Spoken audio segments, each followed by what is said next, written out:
Welcome to Adventist Angels Watchman Radio, your number one Christian radio.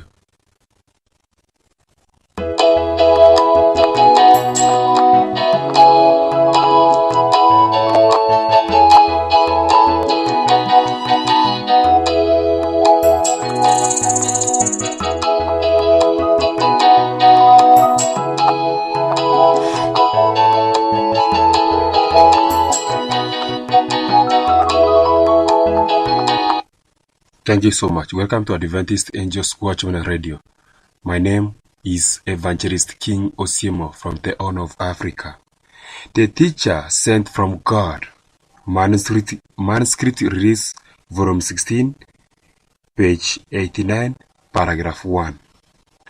Be aware of false prophets which come to you in sheep's clothing, but inwardly they are ravening wolves. You shall know them by their fruits. Matthew chapter 7, verses 15, verses 16. There are some who have departed from the faith, giving heed to seducing spirits and doctrines of devils, and this in their turn seduce others through falsehood and misrepresentation. These false teachers are represented by Christ as ravening wolves. Their work is to tear down that which God, through his agencies, is seeking to build up. Thus said the Lord concerning the prophets that make my people err, that bite with their teeth, and cry, Peace, and he that putteth not into their mouths. They even prepare war against him. Therefore none shall be unto you, that you shall not have a vision, and shall be dark unto you, that you shall not divine, and the sun shall go down over the prophets, and the day shall be dark over them. Then shall the seers be ashamed, and the diviners confounded. Yea, they shall all cover their lips, for there is no answer of God. Micah chapter 3, verses 5 to 7. False prophets are described by Paul in his letter to Timothy. Men shall be lovers of their own selves, covetous, boasters, proud, blasphemous, disobedient to parents, unthankful, unholy, without natural affections, truth-breakers, false accusers, incontinent, fierce, despisers of those that are good, traitors, heady, high-minded, lovers of pleasures more than lovers of God, having a form of godliness, but denying the power thereof. 2 Timothy chapter 3, verses 2 to 5. Paul warns his son in the gospel, saying, This charge I commit unto thee, son Timothy, according to the prophecies which went before on thee, that thou by them mightest war a good warfare, holding faith and a good conscience, which some, having put away concerning faith, have made shipwreck. 1 Timothy chapter 1, verses 18 and 19. When those who controvert the truth of God sent for men to oppose truth with falsehood and error, this is the time to watch the influence their words have upon the congregation upon our time. Those who do not want a knowledge of the truth will greedily partake of the dish of pleasing fables presented to them. They will listen diligently to the falsehoods and ravening of the wolves in sheep's clothing. They are of those who rejoice in iniquity. They infuse into the hearts of those who do not want God's way the same with wicked opposition that is in their own hearts, and they will act out the same spirit towards God's commandment-keeping people in this time as the Jews did when they refused to believe the truth which Christ unfolded before them. Christ presented before these people the prophecies of the Old Testament scriptures, showing them that by their rejection of him, they were fulfilling those prophecies. But they continued in their evil course, and followed to the end the works which stand registered against them in the books of heaven, and which have brought eternal infamy upon them as a nation. What accusation did they bring against Christ? The same which men today bring against the commandment-keeping people of God: scandal, reproach, and falsehood to the Seventh-day Adventist Church. Greedily, they received the testimony of false witnesses. They hired men to report against Christ, that they might have some pretext for condemning him. Everything that could be said or done was done to make themselves and others believe him a criminal. His every word and action was watched and reported to his enemies in a distorted light. Spies were constantly upon his track, saying, "Show us a sign, work some miracle. Show us a sign, work some miracle." When Christ said to the sick of the Pharisee, "Be of good cheer, thy sins be forgiven thee," he said, he gave his enemies a sign which they could not set aside. And the scribes and the Pharisees began to reason, saying, "Who is this which speaketh blasphemies? Who can forgive sins but God alone?" But Jesus, knowing their unspoken thoughts, said, "What reason ye in your hearts? Whether it is easier to say, Thy sins be forgiven thee, or to say, Rise up and walk. But that you may know that the Son of Man hath power over earth to forgive sins." He said unto the sick of the palsy, "I say unto thee, arise, and take up thy couch, and go into thy house." And immediately he rose up before them, and took up that they wanted, but deceiver. Again and again they were on his track, to see and hear his words and works. Their hearts were not open to conviction. Their hearts were not open to conviction. Their hearts were not open to conviction. They were filled with intense hatred, with bitter prejudice, and they were ever seeking to find some occasion to work out their bitterness and wrath against him. And it came to pass, as Jesus sat at meat in the house, behold, men publicans and sinners came and sat down with him and his disciples. And when the Pharisees saw it, they said to his disciples, "Why eateth your master with publicans and sinners?" But when Jesus heard that, he said unto them, "They that be old need not a physician, but they that are sick. But go ye and learn what that meaneth. I will have mercy and not sacrifice, for I am not come to call them righteous, but sinners to repentance." Matthew chapter 9 verses 10 to 13. Next in his work came a call from a ruler, saying, "My daughter is even now dead, but come and lay thy hand upon her, and she shall live." And Jesus arose and followed him, and so did his disciples. As he went, the people pressed upon him until he was followed by a vast multitude.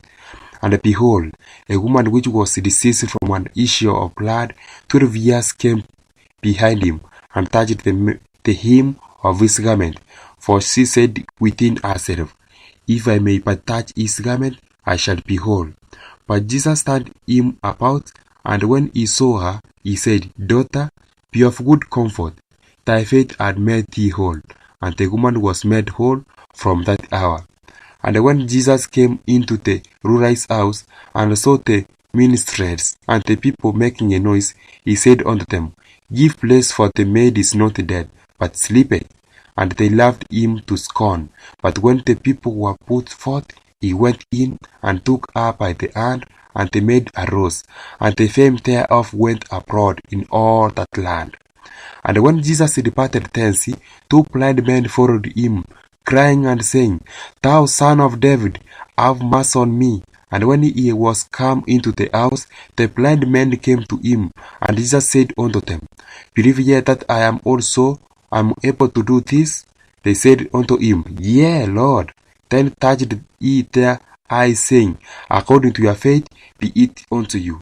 And their eyes were opened, and Jesus straightly charged them, saying, "See that no man know it." Verses 18 to verses 30.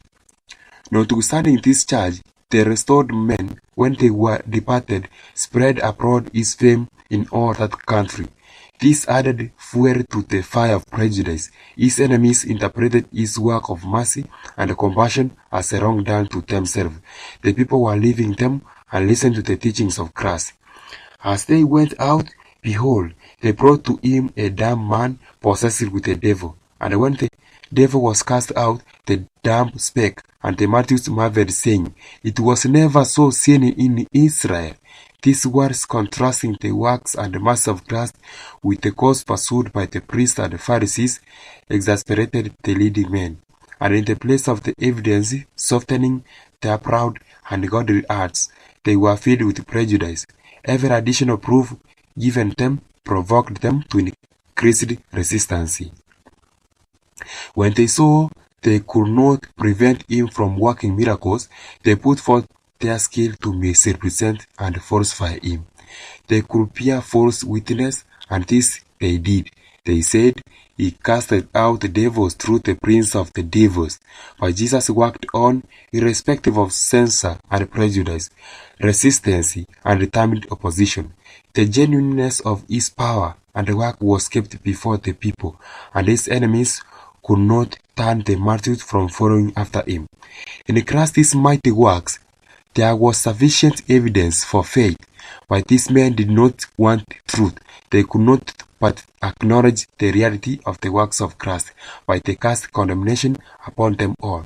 They must acknowledge that supernatural power attended his work, but this power, they declared, was derived from Satan, that he was a fraud, as having no shepherd.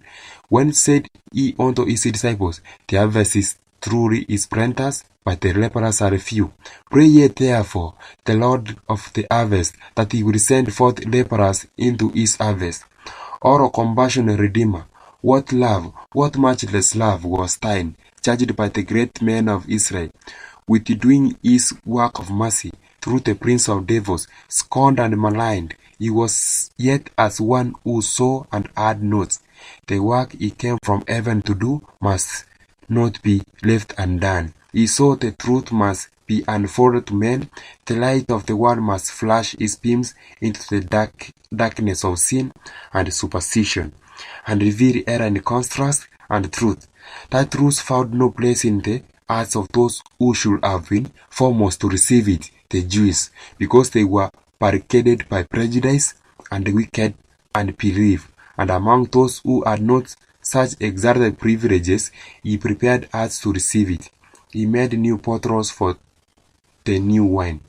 Every moral and spiritual truth is invested by the God of heaven with the power of influence proportionate to its character and importance. The work of Christ was tested and brought forth prominently. The plan of redemption, which means everything to a lost and ruined world, was to be proclaimed, and the Spirit of God in Christ Jesus was brought into vital contact with the heart of the world, in order to draw the world to its divine order, the truth, and the word, and the life. Christ declared, I, if I be lifted up from the earth, will draw all men unto me. Christ does not use force or compulsion in drawing men to him, but while truth was being proclaimed, the hearts of those who professed to be children of God were barricaded against it, and those who had not been so highly privileged, those who were not clothed with the garment of self-righteousness, were drawn to Christ. Their minds were convinced and quickened into activity, and light and truth vibrated through the universe. It was the plan of redemption, which was to call forth the intellect, to treat the soul, and prepare it for the great power of God, which is salvation to all who believe, a truth so large, so deep, so full and complete. It will be the center of all truth, hitherto revealed, presenting in a more exalted manner that which had been buried beneath a mass of rubbish and error. The work of Christ was to replace all truths in the framework of the gospel, and by bringing clearly to view neglected obligations, renovate the world. Satan endeavored to keep hidden from the world the great atoning sacrifice which revealed the law in all its sacred dignity and embraces us with the force of its binding claims. He was warring against the works of Christ and united all his evil angels with human instrumentalities in opposition to that work. But while he was carrying on this work, heavenly intelligences were combining with human instrumentalities in the work of restoration. The cross stands as the great center of the world, bearing a certain testimony that the cross of Christ will be the condemnation of every transgressor of the law of God. Here are two great powers, the power of truth